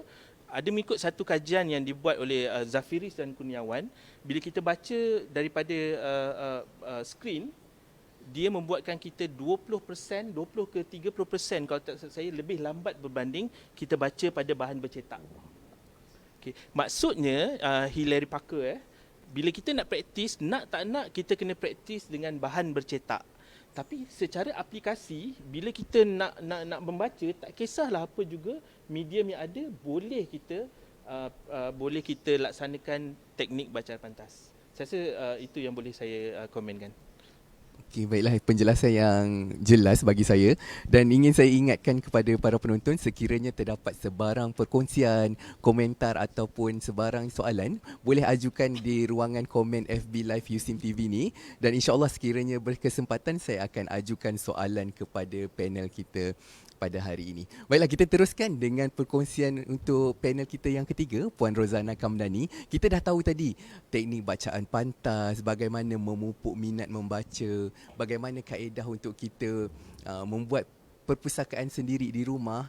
Tapi ada satu perkara lagi, mungkin para penonton pernah dengar berkaitan dengan Little Free Library, ataupun ada juga yang masih belum dengar apa itu Little Free Library.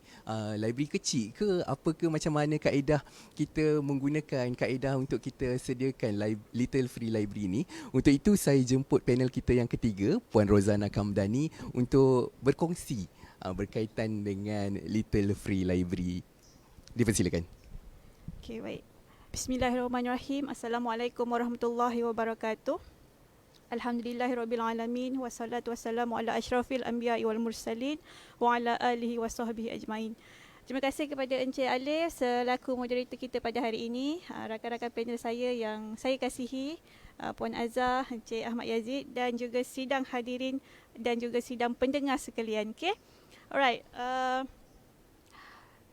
Kini tibalah masa saya untuk berborak dan bersembang santai mengenai dengan Little Free Library bersama anda semua.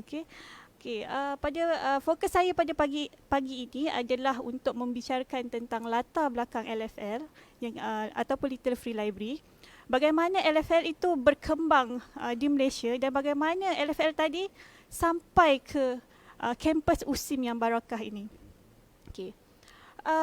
Sebenarnya kemungkinanlah ada terdapat dalam kalangan sidang pendengar yang baru pertama kali mendengar istilah Little Free Library. Kalau kami di USIM ni selalunya panggil dengan nama pendek je. Kita sebut LFL. Bila kita sebut LFL, kita maklumlah yang LFL ini merujuk kepada Little Free Library. Jadi kemungkinan ada soalan-soalan di benak tuan-tuan dan puan-puan. Apakah sebenarnya Little Free Library ini? Apakah sebenarnya LFL ini? Adakah fungsinya sama dengan perpustakaan biasa? Adakah cara konsep yang dibawa oleh LFL ini sama dengan perpustakaan biasa? Baik, kita cuba lihat apakah sebenarnya konsep yang dibawa oleh LFL. Kalau kita tengok satu persatu, LFL membawa konsep yang pertama, take a book. Maksudnya, setiap daripada kita ni boleh mengambil buku dari LFL secara percuma. Secara percuma pada bila-bila masa. Then dia kata leave a book. Leave a book ni LFL menggalakkan kepada siapa-siapa individu yang telah mengambil buku dari LFL tadi untuk meninggalkan buku lain sebagai ganti. Tetapi kalau sekiranya tuan-puan tidak meninggalkan buku lain sebagai ganti pun tak apa. Boleh ambil je buku yang ada di LFL tadi secara percuma. No due dates. No due dates ni disebabkan tadi kita ambil buku tu bukan dengan kaedah pinjaman tau. LFL tidak meletakkan syarat buku yang diambil dari LFL tu perlu dipulangkan. Tidak. Jadinya bila begitu tiada sebarang tarikh ataupun tempoh luput untuk kita gunakan buku tersebut. No late fees. Maksudnya dah lah kita tak pinjam kan. So maksudnya tak adalah apa-apa denda ataupun denda lewat pulang lah. Biasanya yang ini berlaku dekat perpustakaan akademik, perpustakaan awam yang mana ada mengenakan denda untuk tujuan mendidik para pengguna kan. Supaya lebih bertanggungjawab. Tapi untuk LFL tak ada. Then kita ada no library cards required. LFL tidak memerlukan sebarang pendaftaran untuk keahlian. Tiada sebarang pendaftaran keahlian yang diperlukan dan tak ada kad keahlian, tak ada kad ahli sewaktu nak ambil buku dari LFL.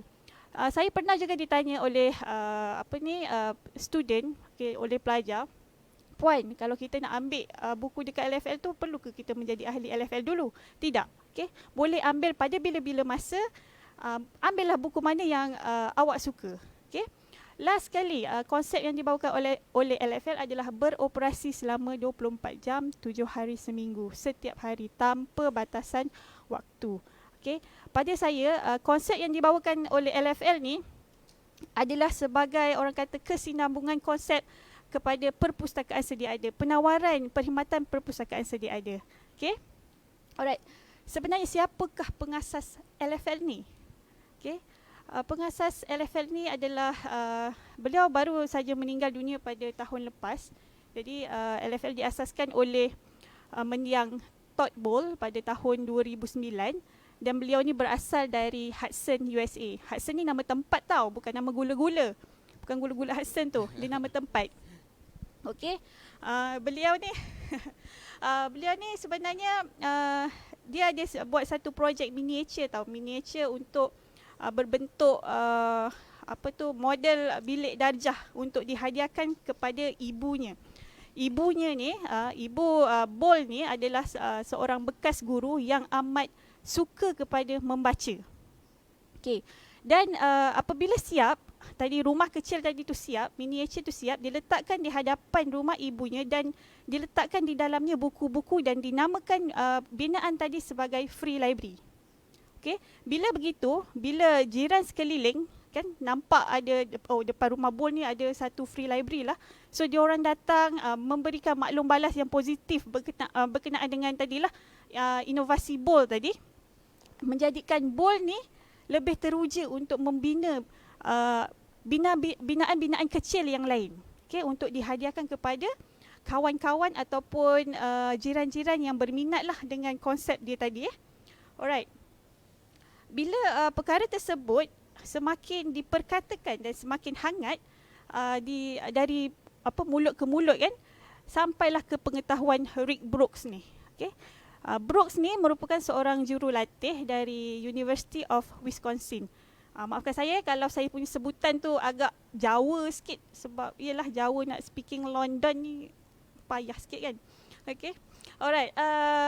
Brooks tadi dia bukan saja setakat jurulatih di sebuah universiti, tapi dia juga merupakan seorang pendidik belia di kawasan tempat mereka tinggal lah. Jadi ini dia berjumpa dengan Bowl, berbincang dengan Bowl dan akhirnya mereka berdua menggabungkan kepakaran sesama mereka. Bowl ni seorang tukang kayu, Brooks tadi seorang jurulatih dan juga pendidik. Dia bergabung dan akhirnya lahirlah Little Free Library Organisation. Okay. Little Free Library Organisation ni ataupun saya panggil pendeknya LFL.org adalah sebuah pertubuhan yang bukan berasaskan kepada keuntungan, yang dibangunkan oleh mereka berdua ni, tokoh berdua ni, untuk membantu lain-lain individu yang mempunyai minat yang sama dengan mereka untuk membangunkan inilah tadi perkongsian bahan, untuk membangunkan masyarakat membaca, macam itulah lebih kurang dia punya aim pertubuhan tadi. Okey. Dan dalam pertubuhan tadi, Bowl dilantik sebagai pengarah eksekutif, manakala Brooks pula dilantik sebagai pengerusi lembaga pengarah. Alright. Okey. Jadi kita lihat inovasi Bowl tadi dan juga dengan bantuan Brooks tadi, adakah aims mereka tadi untuk menjadi satu tempat yang orang kata sebagai rujukan untuk perkongsian bahan ini tercapai? Okey, setakat semalam saya ada melihat kepada statistik yang terdapat dalam littlefreelibrary.org ni, dah 11 tahun mereka beroperasi, mereka berjaya mengumpulkan 100,000 buah unit LFL dari 100 buah negara. Okey, pada saya ini satu pencapaian yang amazingly sebab dari sebuah inovasi untuk ibu tadi, dia berkembang ke seluruh dunia yang mengandungi banyak negara, banyak bahasa, banyak kaum, banyak bangsa. Okey, dan yang terkini, antara yang terkini adalah di LFL yang berada di New York dan juga di California, selain daripada LFL lain lah. Okey. Alright. Bercerita berkenaan dengan Little Free Library tadi, Little Free Library Organisation, pertubuhan Little Free Library tu, macam manakah kita ataupun anda hendak menjadi sebahagian daripada community global ini? Caranya mudah, tak susah. Anda perlu pergi ke laman web littlefreelibrary.org. Dekat situ, dekat laman web dia ada macam-macam. Dia ada cerita tentang sejarah penubuhannya, ada menceritakan tentang cara pendaftaran, ada disediakan platform forum untuk pemilik-pemilik LFL ini berdiskusi mengenai isu-isu berkaitan LFL. ada juga panduan macam mana nak bangunkan LFL. Alright. Kalau saya bercerita mengenai pendaftaran ni, kita tak lari daripada kos lah, tapi pertubuhan ini seperti yang saya nyatakan tadilah, dia bukan sebuah pertubuhan yang berasaskan kepada keuntungan. Jadi dia punya yuran pendaftaran tu amat minimal lah pada saya. Okey, cara pendaftarannya pun tak susah. Kalau kita biasa kalau kita mendaftar untuk sesuatu event ataupun sesuatu program, langkah pertama yang kita kena buat adalah perlu mengisi borang. Okey. Tapi untuk LFL cara dia unik sikit. Sebab langkah pertama untuk mendaftar, kita kena pilih dulu. Kita kena pilih plate macam ni. Okey, plate macam ni kita pilih dulu dan harga yang kita bayar nanti adalah harga plate. Okey. Harga plate ni tak mahal, antara 40 hingga 80 US dollar. Okay. Dia bergantung kepada jenis plate ataupun jenis material yang kita pilih untuk plate tersebut. Setelah kita pilih plate, barulah kita dikehendaki untuk mengisi borang. Dekat situ adalah kita kena isi detail-detail berkenaan dengan kita punya LFL, seperti apa nama LFL tu, di mana letaknya dan siapa pengurus LFL. Okay? Dan adalah sikit description di situ. Once kita buat payment, kita buat bayaran, kita akan dapat nombor carta. Nombor carta tu ataupun nama Melayunya nombor pendaftaran lah. Okay, nombor pendaftaran biasanya dia akan dimulai dengan hashtag dan diikuti dengan nombor-nombor lah. Dan nombor pendaftaran ataupun nombor carta setiap LFL ini adalah unik. Ia tidak bertindan. Ia tak sama antara LFL USIM dengan LFL di tempat lain. Okey, dia unik. Okey, jadinya selepas itu bila pendaftaran telah selesai, nombor carta kita tadi akan diletakkan pin dekat world map LFL world map. Okey.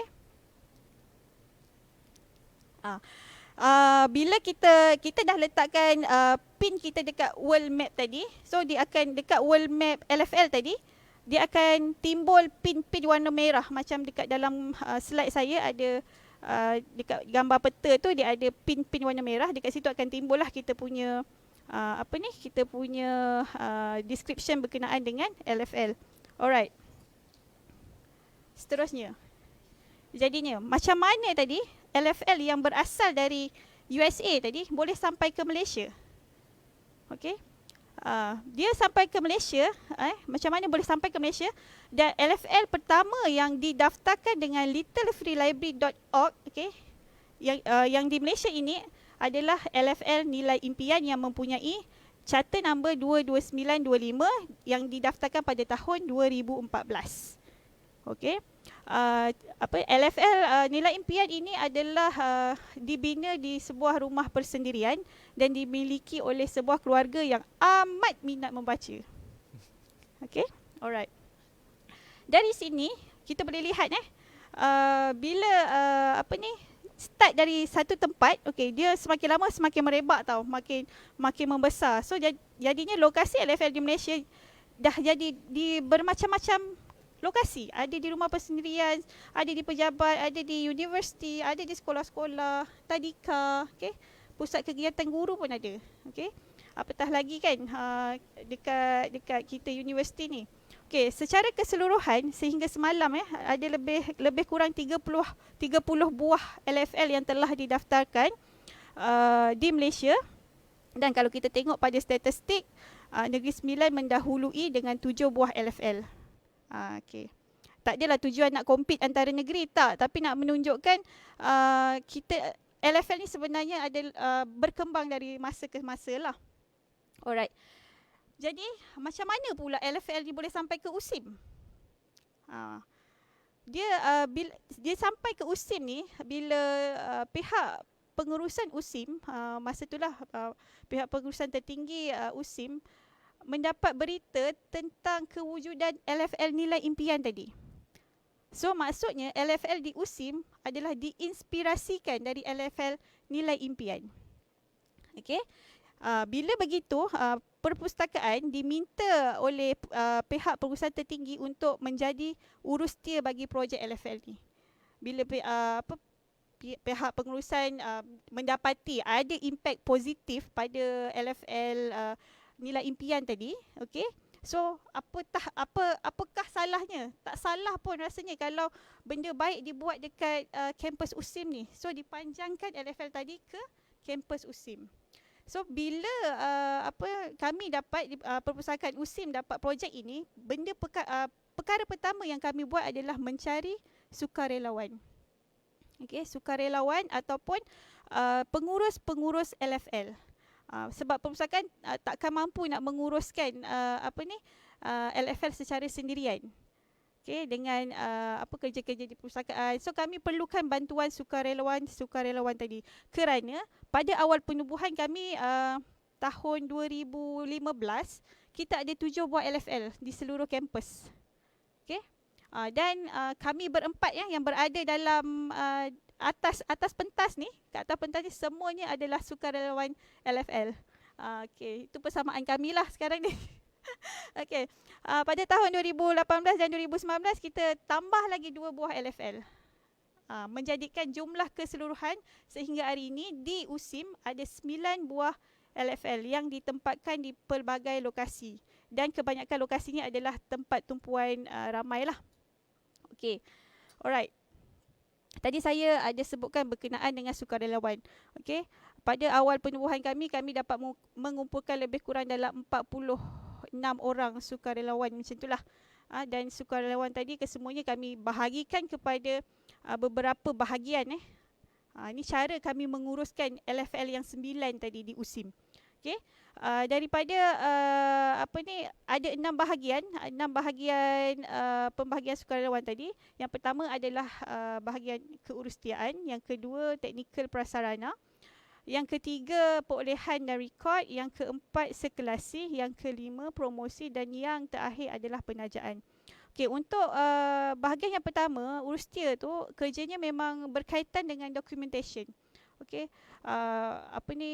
ambil minit kalau meeting, keluarkan surat penghargaan, buat kertas kerja, segalanya lah berkaitan dengan documentation.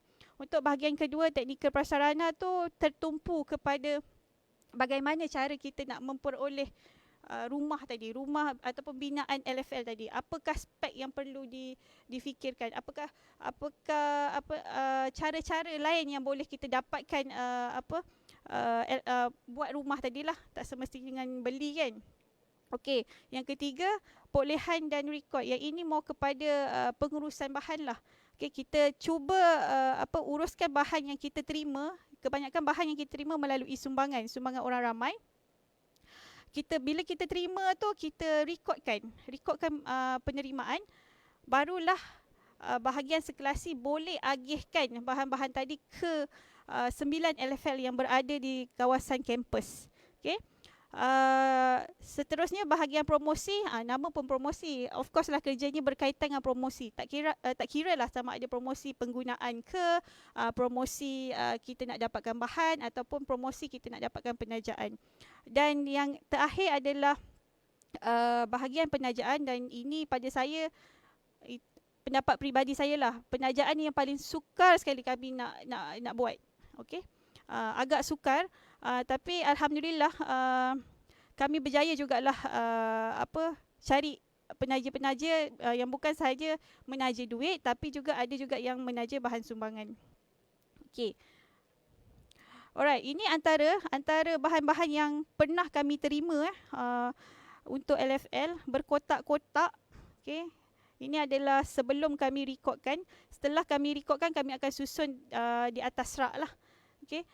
Di perpustakaan kita ada satu bilik khas untuk operasi LFL ni. Jadinya bila kita duduk bekerja untuk LFL ni, kita akan berkumpul di bilik tersebut lah.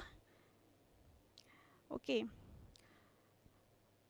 Okey, kita dah sampai part cabaran. Cabaran ni banyak yang kami hadapi dalam nak menguruskan 9 buah LFL yang terdapat di USIM lah. Okey, yang pertama adalah masa. Masa ni berkaitan dengan komitmen sukarelawan tadilah.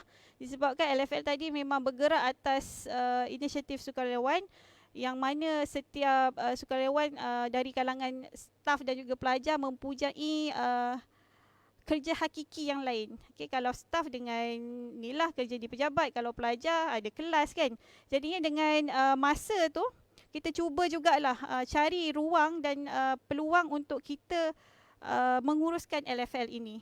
Okay, ada kadang-kadang kita terpaksa juga berbicara dengan ketua PTJ untuk mendapatkan ruang untuk kita menguruskan LFL ni lah. Contohnya dalam sebulan tu ada 2 jam kita peruntukkan masa untuk bekerja di bilik OR tadi lah, operasi. Okey, seterusnya lambakan bahan. Lambakan bahan ni pada saya bukanlah sesuatu yang negatif, tidak. Okey, cumanya kadang-kadang kami terima memang banyaklah berkotak-kotak bahan, tetapi dalam kotak tu bukan semuanya, dalam satu kotak bukan semuanya elok. Bukan semuanya sesuai untuk diletakkan sebagai koleksi di dalam LFL. Jadinya kita terpaksa pilih, kan? Kita terpaksa pilih sama ada dari sudut dia punya keadaan ataupun dari sudut konten, dia punya isi kandungan untuk disesuaikan dengan 9 buah LFL tadi. Okay? Tapi kalau kita dapat semuanya elok-elok, memang syurga lah. Yang itu kalau bahagian rekod dan juga sirkulasi memang gembira lah kalau tengok bahan, memang bahan lah, ibarat saya kata tadi lah, syurga. Okay. Alright. Cabaran yang ketiga adalah persekitaran, faktor persekitaran. Yang ini more kepada kita punya inilah cuaca. Okay. Sebabkan tadi saya ada sebutkan konsep LFL beroperasi selama 24 jam sehari. Jadi lokasi LFL hendaklah diletakkan di kawasan yang terbuka dan memudahkan orang ramai untuk akses. Bukannya di kawasan ataupun bangunan tertutup dan berkunci. Tidak. Jadinya ada di antara LFL di USIM diletakkan di kawasan yang tidak berbumbung. Sebagai contoh LFL yang berada di mana Cik Aziz? Di bus stand, di Kolej Kediaman. Di Kolej Kediaman kami letakkan sebuah LFL berdekatan dengan pintu masuk kolej. Okey. Dan ia terdedah kepada cuaca tadilah, sejuk, panas, hujan, ribut petir semua kan. Dan binaan LFL kami pada waktu itu berbumbungkan kayu arkitekturnya Minang. Okey. Tetapi bila macam tu, tak tahulah kesilapannya di mana, menjadikan ia ada rekahan dekat bumbung tu dan air boleh masuk bila hujan. Bila macam tu, buku dekat dalam tu, bahan-bahan dalam tu dia jadi basah. Bila basah, rosaklah kan. Jadinya kami terpaksa tukar bumbung tu kepada, kita tukar bentuknya dan kita tukar materialnya. Betul tak? Material tu kita tukar kepada kaca dan bentuknya kita bentuk 3 segi kan. 3 segi bumbung biasa macam tu. Okey, jadi apa yang saya nak highlight di sini, sewaktu kita buat bina LFL tu, perkara pertama yang kita kena tengok adalah material dan juga design. Dari sudut material dan design untuk membolehkan ia tahan lebih lama lah. Itu pengalaman kami. Cabaran yang seterusnya, macam mana kami nak mendidik orang awam mengenai fungsi LFL ni.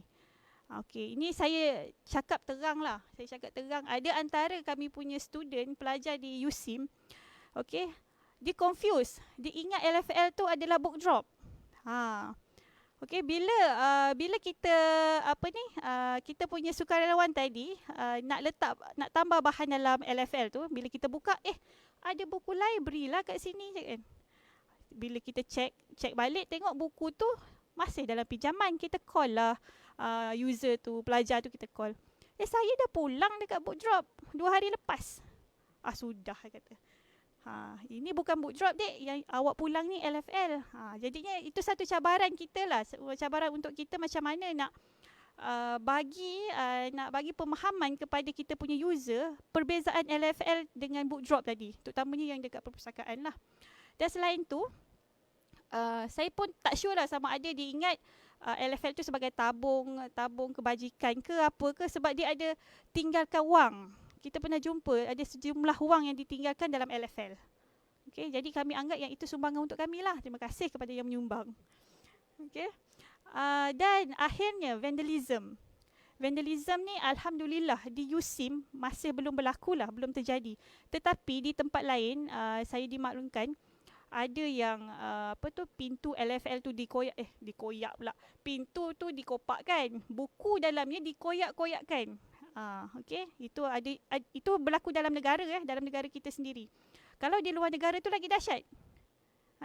Dia bakarnya LFL tu. Saya tak tahulah apa yang dia sakit hati sangat tengok LFL tu kan, dibakarnya. Lepas tu ada juga memang musim salji, tapi bukannya ada ribut salji pun. Tetapi LFL tu ditimbusnya dengan salji.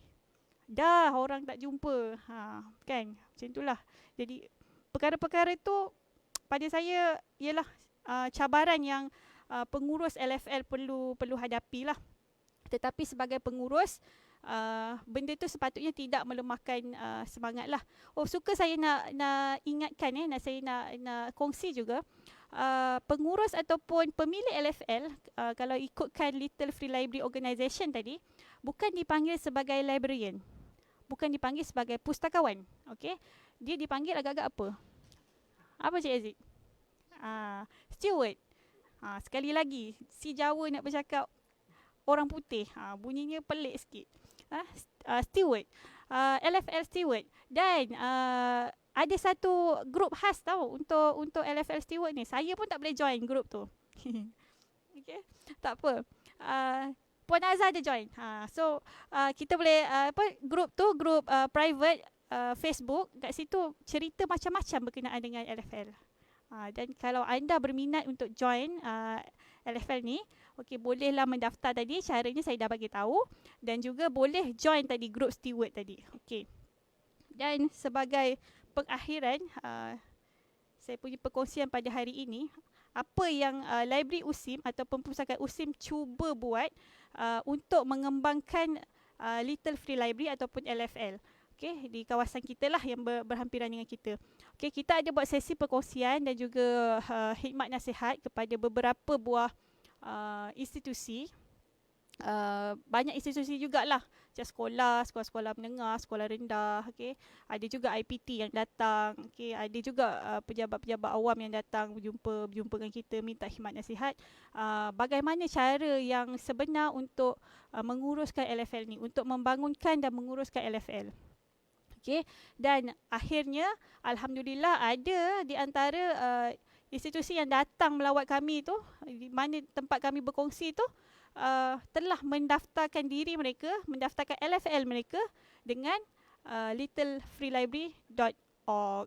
Okey, itu saja Cik Alif dari saya. Terima kasih.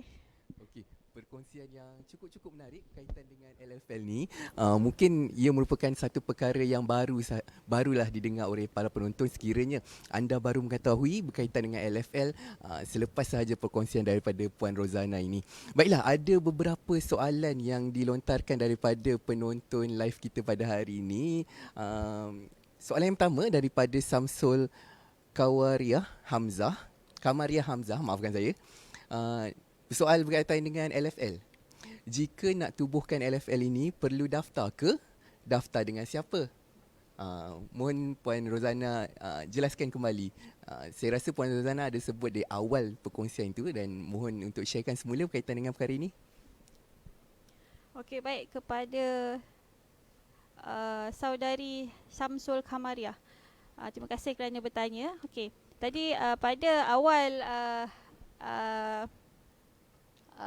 presentation saya ada sebutkan bagaimana cara kita nak mendaftar. Ada je yang organisasi ataupun bukan pertubuhan lah, mana-mana individu yang ada sebenarnya dia ada LFL tu tapi dia tak berdaftar pun dengan lfl.org tadi. Tak semestinya berdaftar lah, tapi kalau nak berdaftar, kita boleh berdaftar dengan littlefreelibrary.org. Boleh layari laman web mereka, kat situ ada cara-cara pendaftarannya. Okey, dan memerlukan kos minimal lah untuk itu. Cuma pendaftarannya, bila kita berdaftar ni, satu kelebihannya adalah kita boleh berkongsi idea dengan orang-orang lain, dengan orang lain yang turut dah berdaftar dengan pertubuhan tadi. So ada platformnya yang boleh kita berbincang, kita boleh bertanya, okay? Dan kita boleh berkongsi apa yang kita ada. Menjawab tak soalan saya? Okay. Okey, pencerahan yang bagi saya cukup jelas.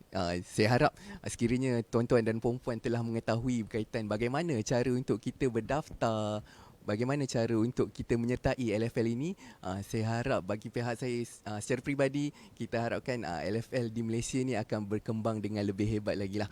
Okey, selain daripada berkaitan dengan LFL, penonton-penonton kita juga sangat tertarik dengan perkongsian Encik Yazid tadi berkaitan dengan speed reading, cara bacaan pantas. Saya ada terima soalan daripada penonton live kita, daripada Latifah Arsyad. Apakah cara yang terbaik untuk meningkatkan konsentrasi semasa membaca? Okey, bismillah. Puan Latifah Arsyad, ini isu konsentrasi, Cik Alip. Ya, betul. Fokus. Secara mudahnya, bila kita nak baca tu, jangan kita fikir benda lain. Kalaulah kita nak membaca, makanya pada ketika itu hanya kita dan buku sahaja. Okay, pastikan tidak ada benda lain.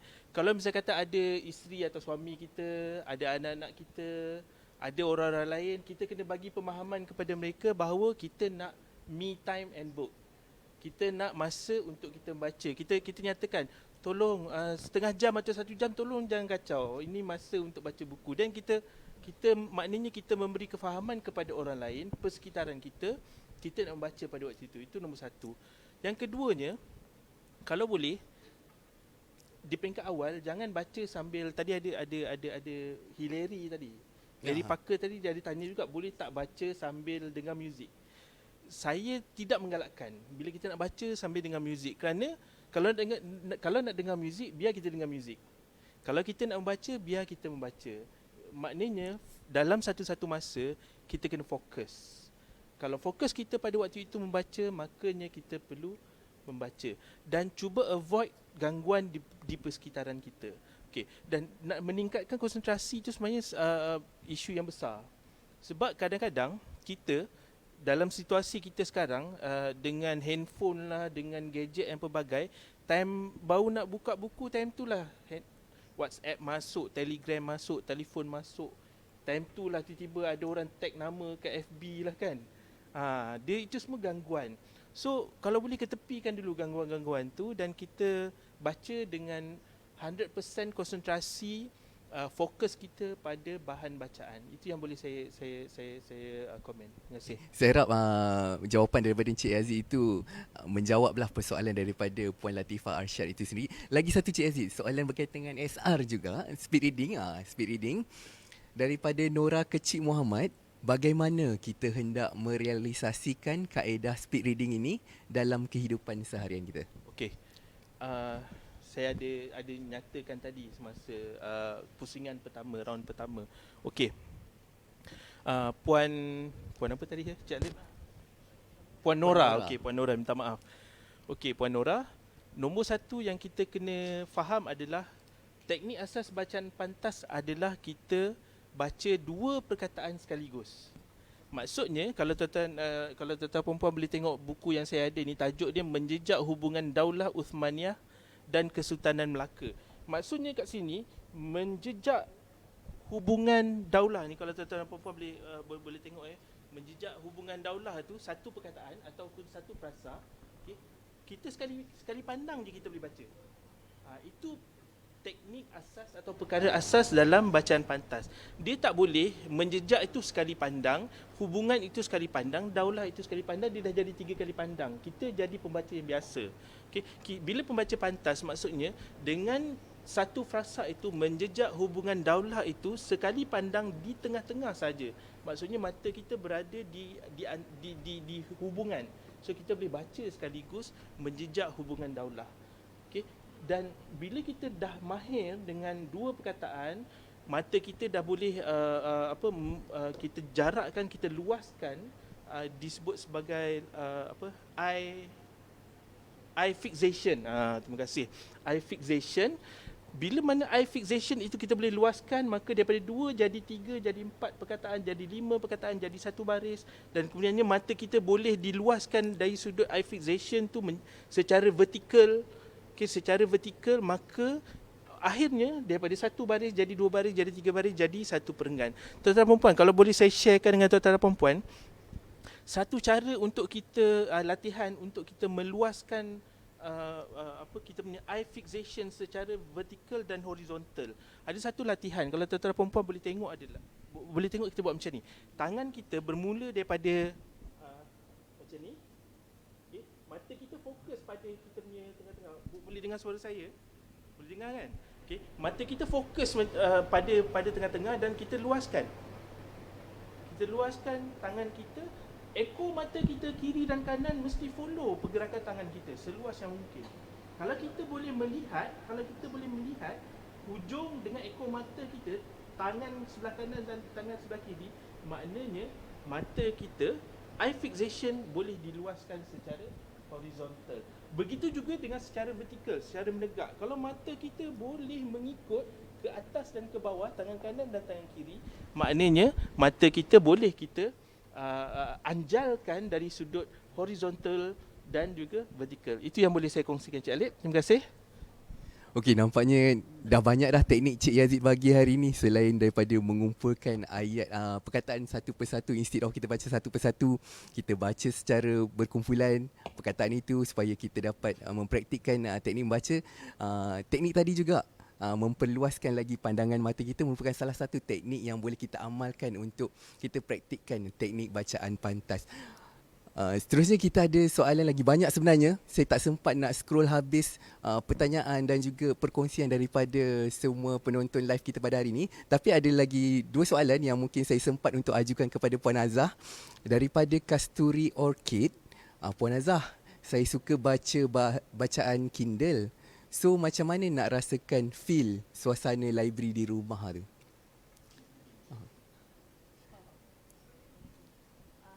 Kalau membaca yang Kindle ni dia pakai tab kan? Ya, betul. Kalau misalnya dekat rumah Cik Kasturi ni tadi memang ada ruang untuk membaca, jadi mungkin boleh duduk dekat ruang tu lah dan akan rasalah suasana tu. Tapi kalau memang kita yang duduk kat perpustakaan ni nak membaca macam suasana di rumah, ni pula yang di rumah nak rasa feel di library kan. Jadi kalau boleh, sebab tu kita kena wujudkan juga dekat rumah ada sudut yang kita menjadikan dia sudut bacaan. Walaupun kecil tak apa, walaupun cuma ada 1 rak, 2 rak. Jadi lepas tu kita letakkan kerusi yang selesa untuk kita boleh baring, boleh duduk dengan cukup selesa lah untuk kita membaca dalam tempoh yang lama. Jadi kalau guna Kindle, maknanya kita memang kena pegang dia. Kalau baring, Kindle ni berat kan biasanya compared to buku biasa. Jadi untuk suasana tu mungkin kena duduk dekat ruang yang ada buku-buku lain lah. Kalau tidak mungkin tak ada rasa nak macam di perpustakaan tu. Jadi sudut tu kena wujud, walaupun kecuali kalau dekat rumah Puan memang tak ada langsung buku-buku. Jadi yang itu mungkin kena wujudkan pakai apa ni orang kata wallpaper. Wallpaper ke kan yang ada suasana tu. Tapi ada orang memang suka baca bawah pokok. Ada orang memang suka baca, macam kalau kami dekat rumah pun tepi tingkap tu memang kita ada letakkan kerusi juga yang kita boleh duduk dekat tepi. Jadi kita nampak ruang dekat luar, nampak ada hijau, ada pokok dan sebagainya lah. Jadi yang itu sebab kita tadi kan nak relax, yang concentrate kita membaca. Tapi kadang-kadang ada juga masanya kita lebih selesa membaca sambil baring dekat dalam bilik tidur sebab suasananya lebih selesa lah untuk kita membaca tu. Jadi itu saya rasa sebab tu kena wujud juga satu sudut, satu ruang yang ada buku-buku supaya feel tu dapat lah. Kalau tak ada yang itu boleh wujudkanlah sikit-sikit. Okay. Maksudnya beginilah, kita perlu wujudkan satu situasi ataupun keadaan yang kondusif lah untuk kita nak membaca itu sendiri. Okey, ini adalah soalan terakhir daripada saya sempat yang ini saja. Maaf kepada penonton yang lain. Saya bacakan soalan terakhir daripada Puan Haryanti Hussein. Adakah dengan memaksa anak membaca dapat memupuk minat mereka, Puan Azah? Okey. Saya perasan ni tadi soalan daripada Puan Haryanti, kalau kita paksa anak kita baca, adakah boleh memupuk minat dia? Dan tadi pun ada satu soalan saya rasa daripada siapa, saya tak ambil nama dia, macam mana nak galakkan anak membaca dalam waktu PKP. Pertama, kalau saya sendiri saya fikir ni sebab kalau nak pakai teori-teori saya rasa akan macam-macam lah.